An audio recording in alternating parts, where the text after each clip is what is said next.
মান্দাই ব্লকের অন্তর্গত গাছিয়াপাড়া থেকে মান্দাই বাজার যাওয়ার পথের রাস্তাটি দীর্ঘ প্রায় ৩ বছর যাবৎ বেহাল দশায় পরিণত হয়েছে। স্থানীয় জনপ্রতিনিধি থেকে শুরু করে আধিকারিকদের কাছে এই রাস্তা মেরামতের আর্জি জানিয়েও কোনো লাভ হয়নি বলে অভিযোগ করলেন স্থানীয় আয়েশা খাতুন নামে এক গৃহবধূ। তিনি অভিযোগ করেন, দীর্ঘদিন যাবৎ এই সমস্যা সম্পর্কে স্থানীয় বিধায়িকাকেও অবগত করা হয়েছে, কিন্তু তারপরও কোনো ধরনের সমস্যার সমাধান হয়নি। পাশাপাশি রাস্তার বেহাল দশাকে কেন্দ্র করে পাইপলাইনের মাধ্যমে এই এলাকায় পানীয় জল সরবরাহ করার ক্ষেত্রেও সমস্যা সৃষ্টি হচ্ছে বলে অভিযোগ করেছেন তিনি। প্রশ্ন উঠছে, এই এলাকার ভোটারদের ভোটে জনপ্রতিনিধিদের ভাগ্যের চাকা বছরের পর বছর ঘুরলেও সমস্যাগুলো সমাধানের মাধ্যমে এই এলাকার সাধারণ মানুষের ভাগ্যের চাকা ঘুরবে কবে?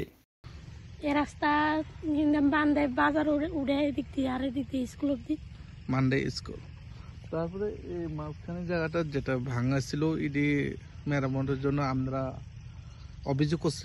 অনেকবারই করা হয়েছে, এটা অনেকবার করা হয়েছে। অনেকবার করার পরে একবার করে দিয়ে গেছে, তো ভাঙ্গে টেঙ্গে গেছে। অনেক পোলা পানি স্কুলে যাইতে পারে না, আমরা চলাফেরা একটু কষ্ট হয়ে যেতেছে। জলেরও প্রবলেম, রাস্তার লেগে জল হয় না। এখানে সাপ্লাই জলগুলি আছে, এমনি সাপ্লাই তো ঠিকই আছে, কিন্তু জলাই না, রাস্তার লেগে জল লাইতে পারে না। এদিকে রাস্তার লেগে জলগুলি আসতে পারে না। আপনি বর্তমানে সরকারকে কি বলবেন আপনারা সুবিধা পাওয়ার জন্য?